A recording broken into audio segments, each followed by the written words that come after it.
Hello everyone, welcome back to my YouTube channel वांगशियन and emotions. I hope आप सब अच्छे हैं। अच्छे नहीं तो हो जाओ यार। मुझे पता है मैं फिर 2-3 दिन गायब रही थी, पर एग्जैक्टली सच में तो बताऊँ ना, मैंने बहुत ज़्यादा कोशिश की अपडेटेड रहने की, पर मैं क्या करूँ। गर्मियों का मौसम आते ही ना सारे फैमिली में जैसे एक जुनून से सवार हो जाता है कि हम चिल्लाएंगे, चीखेंगे और तुम्हें शांत रहने का टाइम तो हम देंगे ही नहीं। तुम अकेले तो कभी हमको मिलोगे ही नहीं, और जो अकेले दिख गए ना तो आकर के तुमको परेशान ज़रूर करेंगे।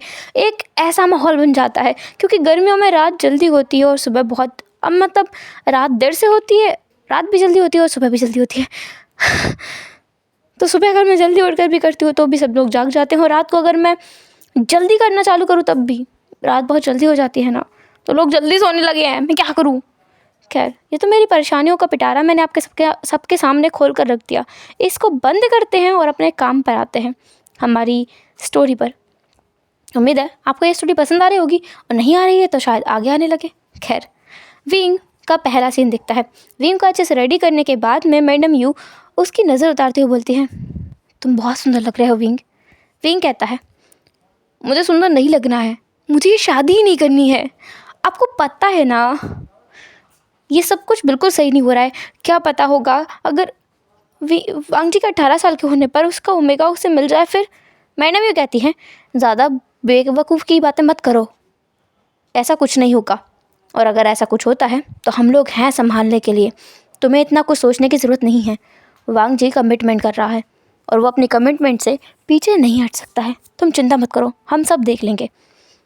जियांग चेंग, जो कि वहीं पास में बैठ करके फ्रूट्स खा रहा था, मैडम यू जियांग चेंग से बोलती है, अचिंग तुम विंग को देखना, मैं यानली को देख कर आती हूँ। पता नहीं उस बेचारी का क्या हाल हो रहा है। जब से उसका वो बच्चा हुआ है तब से वो ना तो खा पाती है और ना ही ठीक से बैठ पाती है। वो हमेशा परेशान करता रहता है। मैं उसे देख कर आती हूँ। जियांग चेंग कहता है, ऑलराइट मम, अब जाओ, मैं विंग का बहुत अच्छे से ख्याल रखूँगा। जियांग चेंग को देखकर विंग इतनी बुरी तरीके से घूरता है कि वो अपनी आंखों से ही जियांग चेंग का कत्ल कर देना चाहता हो, पर जियांग चेंग एक मुस्कुराहट के साथ बोलता है, आ, आ, आ, ऐसी नज़रों से मुझे मत देखो। तुम अगर मुझे ऐसे देखोगे ना तब भी मैं तुमसे नहीं डरूंगा, क्योंकि मुझे पता है तुम अभी मेरे कुछ नहीं बिगाड़ सकते इस हालत में। विंग कहता है, आई स्वेयर जियांग चेंग, अगर तुमने अपनी बातें बंद नहीं की ना, मैं सच में तुम्हें मारूंगा। जियांग चेंग कहता है, मैं तो डर गया, मैं सच में बहुत डर गया। विंग को इतना गुस्सा आता है कि उसके पास में जो सीरम रखा हुआ था वो उसे उठाता है और जियांग चेंग के सर पे दे मारता है। जियांग चेंग साइड हटता है और वो सीरम की बोतल ज़मीन पे लग के टुकड़ों में टूट जाती है। वो कांच की बोतल सब जगह पे बिखर चुकी थी। जियांग चेंग कहता है, विंग तुमने कांच तोड़ दिया है। विंग कहता है, अब ये मत कहना कि ये अपशगुन होता है। हाँ, मेरी शादी नहीं हो सकती ना चिंग, क्योंकि ये अपशगुन हो गया है। कांच टूट गया है मेरे हाथों से। ब्राइड के हाथ से कांच टूटना मतलब बहुत बड़ा अपशगुन। मैडम यू और जियांग यानली पीछे से आते हुए बोलती हैं, अपशगुन नहीं, शुभ शगुन हुआ है, ये अच्छा हुआ है। इसका मतलब ये रिश्ता ज़िंदगी भर चलेगा। कांच टूटा है। मैडम यू एक सर्वेंट को भी अपने साथ लेते हुए आती हैं, जो कि उस कांच को साफ़ करने लगता है। विंग कहता है, मतलब कांच टूटना एक अच्छा शगुन है। यानली कहती है, हाँ विंग, बहुत अच्छा शगुन है। मेरी शादी में भी इसी तरीके से एक सीरम की बोतल टूटी थी मेरे हाथों से, और मॉम ने कहा था कि ये बहुत अच्छा शगुन है। अब देखो, मेरे गोद में मेरा आलिंग है, दिख रहा है ना। विंग, जो बहुत ज़्यादा गुस्सा हो गया था, लेकिन वो कुछ नहीं कर सकता। मैडम यू उसके सर पे वेल डालती है और उसे लेकर आती हैं, क्योंकि शादी उनके घर के अंदर ही होनी है, और यहाँ से शादी होने के बाद में विंग की होगी जुदाई, और वो सीधे चला जाएगा लान हाउस। अभी के लिए तो विंग बहुत ज़्यादा चिड़चिड़ा हुआ पड़ा है। वो अपनी वेल को कई बार हटाने की कोशिश कर चुका है, पर मैडम यू उसे डांट देती हैं। मैडम यू की एक ऐसे करना ही उसे अपनी जगह पर रोक देता है, क्योंकि वो अपनी माँ से बहुत डरता है।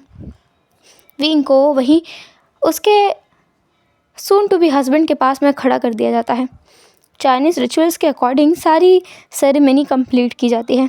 पूरी सेरेमनी के बीच में वांग जी को महसूस हुआ है कि विंग कितनी बुरी तरीके से उस रेड थ्रेड को पकड़े हुए है, जिस थ्रेड के ज़रिए उन दोनों को जन्मों जन्मों के बंधन में बांधा जाने वाला है।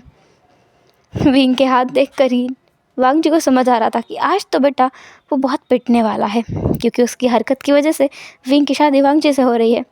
पर वांग जी तो खुश है। वांग जी की खुशी उसके फेस पर साफ साफ दिख रही है कि वो कितना ज़्यादा खुश है। उसकी खुशी का तो ठिकाना नहीं है।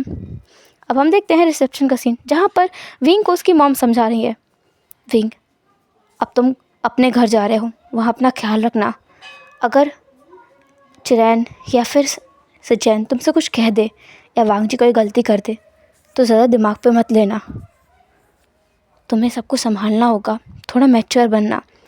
मुझे तुम पे पूरा भरोसा है, तुम हमेशा से मेरे एक बहुत समझदार बच्चे रहे हो। विंग कहता है, क्या फ़र्क पड़ता है मैं समझदार हूँ या नहीं हूँ, आपने ज़बरदस्ती मेरी शादी करा तो दी है।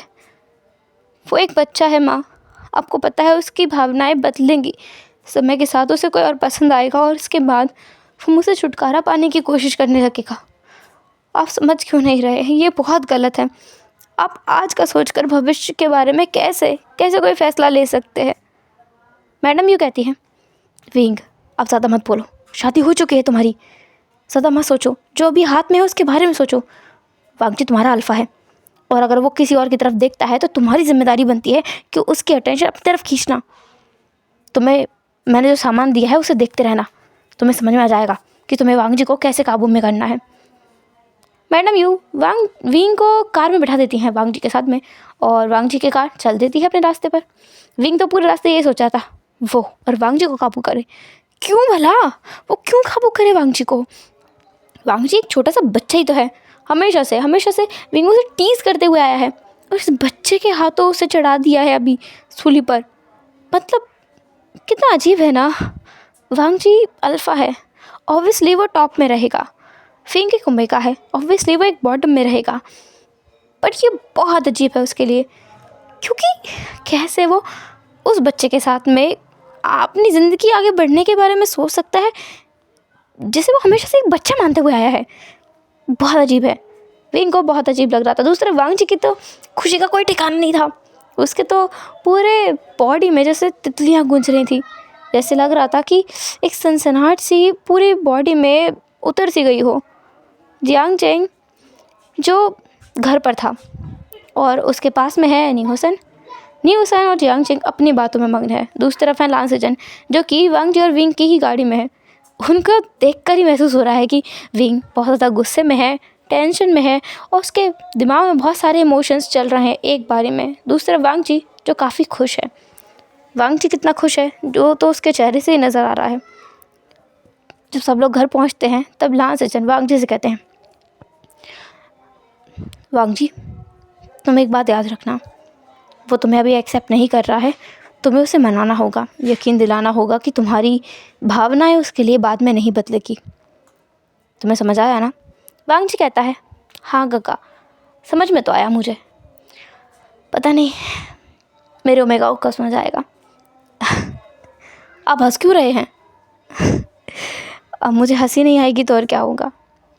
कल तक विंग तुम्हें एक बच्चा बोलता आया था और आज तुम उसे अपना ओमेगा क्लेम कर रहे हो। पता नहीं फ्यूचर में और क्या क्या होने वाला है जिसके बारे में मैंने सोचा भी ना हो। क्या अनएक्सपेक्टेड होगा, कोई उम्मीद नहीं है। खैर तुम अपने कमरे में जाओ, विंग तुम्हारा इंतज़ार कर रहा होगा। क्या वो मेरा इंतज़ार नहीं कर रहे होंगे, मुझे मारने का वेट कर रहे होंगे। जैसे ही मैं कमरे में जाऊंगा पता नहीं किस किस चीज़ से मेरे ऊपर हमला होगा, मुझे बहुत डर लग रहा है। कोई नहीं तुम जाओ, तुमने अपने ऊपर ये मुसीबत खुद के हाथों से ली है वांग जी, मैंने कोई नहीं कहा था तुमसे। तुमने आकर खुद मुझे इस बारे में बताया कि तुम विंग को कितना पसंद करते हो और इसीलिए हमने घर वालों से इस बारे में बात की है। वांग जी कहता है, मैं प्यार तो उनसे बहुत करता हूँ, पर अगर मैं अभी गया ना तो मुझे लगता है आप अपने भाई को ज़िंदगी में दोबारा कभी नहीं देख पाएंगे। जियांग लान सेजन इस बात पर बस हंस देते हैं क्योंकि वांग जी की जो बातें हैं ना वो बेतुकी हैं, ऐसा कुछ नहीं होगा। वांग जी अपने रूम की तरफ बढ़ देता है। कमरे का दरवाज़ा एक बार नॉक करने के बाद वो दरवाज़ा खुलता है और अंदर जाता है। उसकी एक्सपेक्टेशन से बिल्कुल उलट, कमरे में कोई भी उसे दिखाई नहीं दिया। बेड को बहुत अच्छे तरीके से डेकोरेट किया गया था जिस पर विंग नहीं था। वांग जी हर तरफ देखता है, विंग उसे बालकनी में दिखाई देता है। बालकनी में एक फिगर अपने आप को सिकोड़ कर बैठा हुआ है। वांग जी देख कर ही बता सकता है कि विंग कितना कितना दुखी होगा। वांग जी विंग के पास जाता है तो उसे समझ आता है कि विंग रो रहा है। विंग को रोता हुआ देखकर वांग जी को तो जैसे पूरी दुनिया ही उजड़ गई थी, क्योंकि वांग जी ने ऐसा कभी नहीं सोचा था कि विंग ऐसा कुछ करेगा। वांग जी ये सह लेगा अगर विंग उसे मारे, डांटे, उसे गालियाँ दे, सब कुछ करे, उसे पीटे, लेकिन विंग अगर रोएगा, ये वांग जी को तोड़ देता है। वांग जी विंग को गले से लगाते हुए बोलता है, विका क्या हुआ है आपको, आप रो क्यों रहे हैं, क्या आपको इतना बुरा लग रहा है मेरे साथ बंद कर। विंग कुछ नहीं कहता है और वांग जी भी अब कुछ नहीं बोलता। वो उस विंग को वहीं अपने गले से लगा कर बैठा रहता है। पूरी रात यूं ही उन दोनों के एक दूसरे के आगोश में बीत जाती है। सुबह विंग की आंख खुलती है तो वो खुद को वांग जी के आगोश में पाता है। तुरंत ही वो वांग जी से दूर हटता है और देखता है वांग जी कितने पीसफुली विंग को सिक्योरली होल्ड करके सोया हुआ है। कुछ देर बाद वांग जी की भी आँख खुलती है और विंग की आंखों को अपनी आंखों से अटैच पाता है। उन दोनों की आई लॉक कुछ देर के लिए होती है, कुछ सेकंड के लिए, पर तुरंत ही विंग अपने सर को मोड़ लेता है और वांग जी से दूर हो जाता है। वांग जी कहता है कि क्या हुआ आपको, आप रात को रो रहे थे। विंग कहता है कुछ नहीं, कभी कभी इमोशनल डैमेज होता है हर किसी का, मेरा भी हुआ है। तुम एक छोटे से बच्चे मुझसे शादी करके बैठे हो, मुझे बुरा नहीं लगेगा। वांग जी कहता है विगा ऐसा मत बोलो, मैं इतना भी छोटा नहीं हूँ, मैं आपको प्रूव कर सकता हूँ। विंग घूर कर वांग जी को देखता है। वांग जी कहता है मेरा मतलब है मैं आपको प्रूव कर सकता हूँ मेरे इंटेलिजेंस से कि मैं बच्चा नहीं रहा हूँ, मैं बड़ा हो गया हूँ। विंग वांग जी को वहीं छोड़कर वहाँ से हट जाता है। वांग जी वहाँ पड़ा हुआ बेल उठाता है और अपने सर पे डालते हुए अंदर आते हुए बोलता है विगा मुझे कुछ दिख नहीं रहा है, मैं वेल के अंदर हूँ, मुझे कुछ नहीं दिख रहा है, आप कहाँ हैं। विंग तो ये शब्द सुनकर ही एकदम शॉक चला गया था। अपनी जगह पर ठहर कर वो एक पल के लिए पीछे मुड़कर देखता है तो सच में वांग जी बालकनी से अंदर आ रहा था और अपने सर पर वेल डाली हुई थी, जिससे वांग जी को कुछ नज़र ही नहीं आ रहा था। विंग जो वांग जी की तरफ बढ़कर उसका हाथ पकड़ लेता है और वांग जी अपनी जगह पर रुक जाता है। वेल के अंदर से वो बस स्माइल कर रहा था, उसे पता था ये ट्रिक काम करेगी। विंग कभी भी वांग जी को चोट लगते हुए नहीं देख सकता। वांग जी गिरने वाला जो था, इसलिए वांग जी को विंग ने हाथ से पकड़ लिया। विंग कहता है ये क्या बचकानी हरकत तुम्हारी। वांग जी कहता है विगा अभी आपने कहा मैं एक बच्चा हूँ तो मुझे बच्चों वाली हरकतें करना तो अलाउ होगा ही। आप मेरा जल्दी से वेल उठाओ, मैं पूरी रात आपका वेट कर रहा था। हाँ पर वेल तो ओमेगा का उठाया जाता है ना, क्या फ़र्क पड़ता है, ये हम दोनों के बीच की बात है, हम किसी को थोड़ी बताएंगे कि वेल किसने उठाया और किसका उठाया।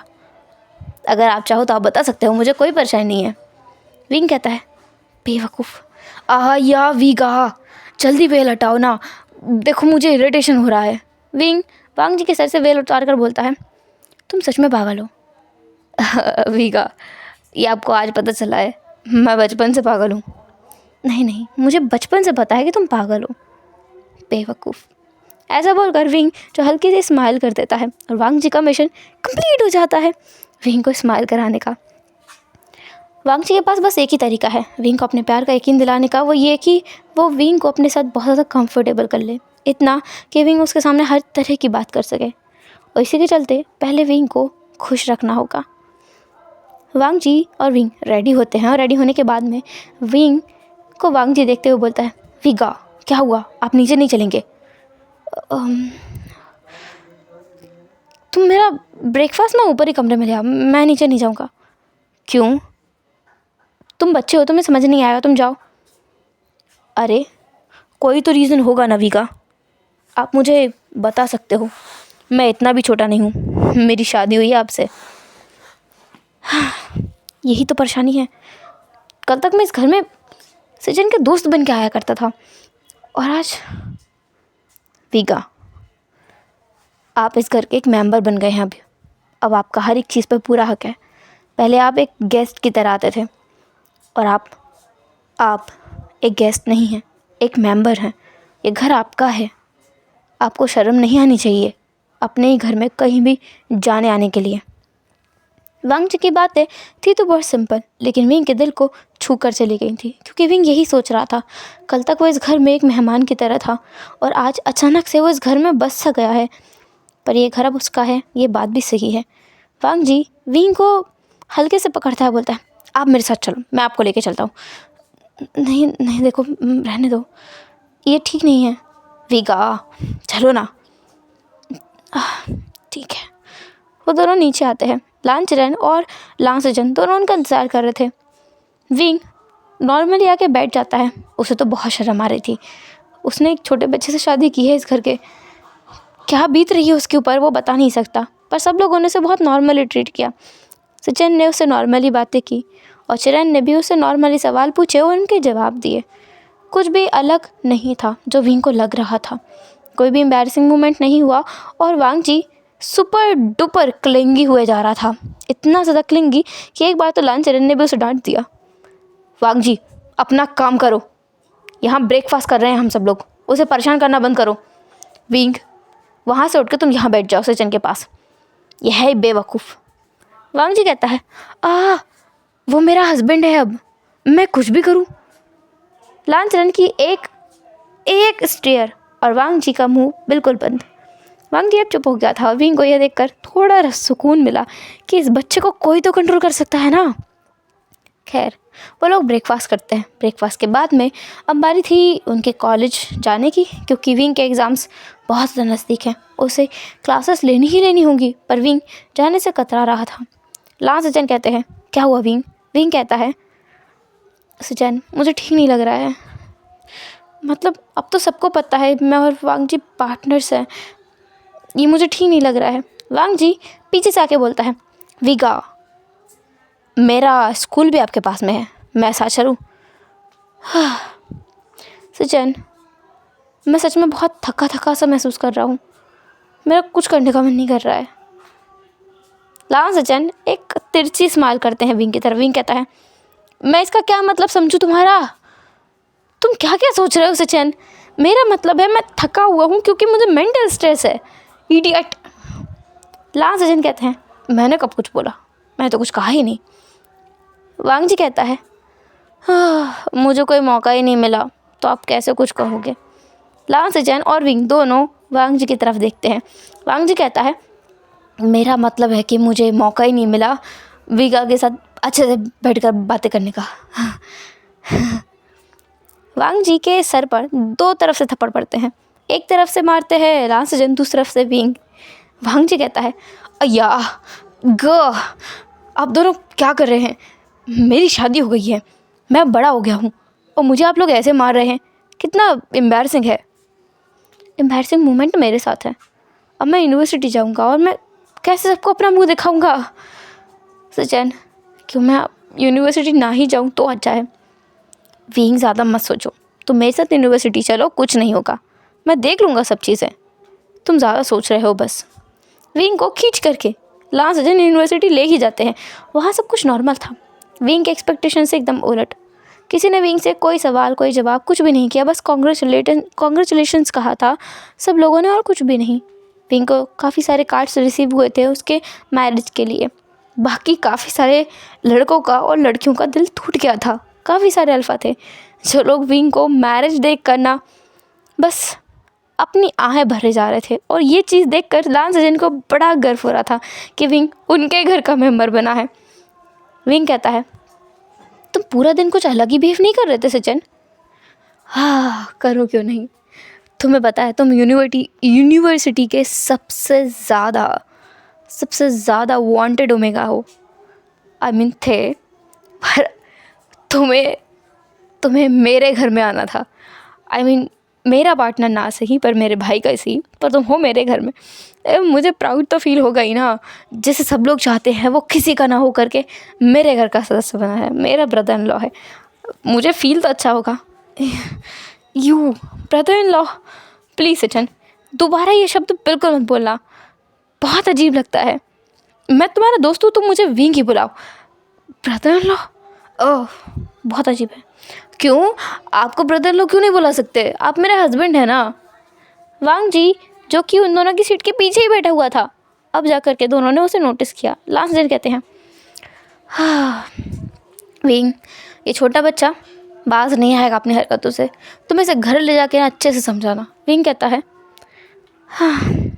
मैं क्या करूँ, कुछ समझ नहीं आ रहा है। आप दोनों किस बारे में बात कर रहे हैं, मुझे भी तो कोई बताओ। वांग जी को सब लोग इग्नोर करते हैं। वांग जी बेचारा अपने आप में सोचता है, अरे यार ये क्या बात हुई, वो बड़ा हो गया तभी तो उसकी शादी हुई है ना, लेकिन कोई उसे भाव ही नहीं दे रहा है। घर पहुंचने के बाद उन लोगों का खाना होता है। खाने के बाद में फिर एक बार विंग और वांग जी एक ही रूम में थे। कल रात को तो पता नहीं विंग कैसे कब कहाँ सो गया उसे नहीं पता है, पर हाँ आज वो बेड पे सोने वाले हैं। विंग कहता है, वांग जी तुम ना सोफे पे सो जाना। क्यों, मैं सोफे पे क्यों सोऊंगा, हम दोनों मैरिड है, बेड पे सो सकते हैं। मैं कौन सा आपको हाथ लगाने वाला हूँ, आप कौन सा मुझे हाथ लगाने वाले हो, हम बेड पे सो सकते हैं ना विगा विगा। विंग कहता है, ठीक है ठीक है ठीक है, क्रिंगी मत हो तुम।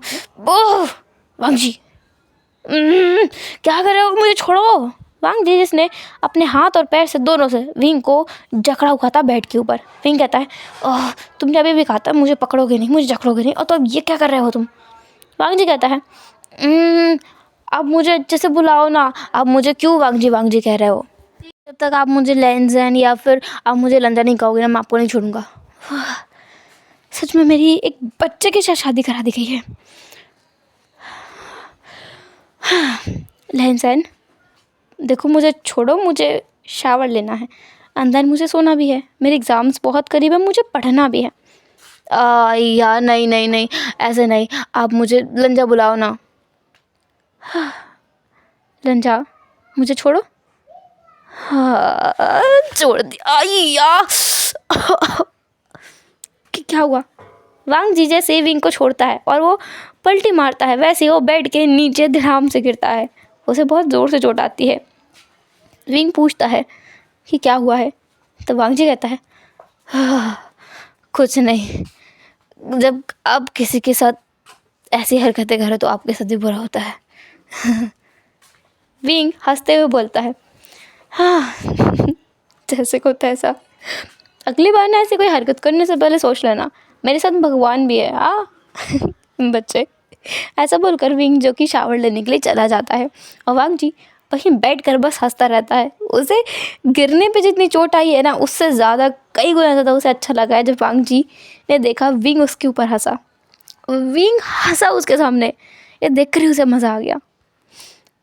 हेलो एवरीवन, तो कैसा आज का एपिसोड आपको जो भी जैसा भी लगा हो प्लीज़ कमेंट करके बताना। फिर मिलते हैं नेक्स्ट एपिसोड में, तब तक के लिए टाटा, बाय बाय, अपना ख्याल रखना, बाय बाय।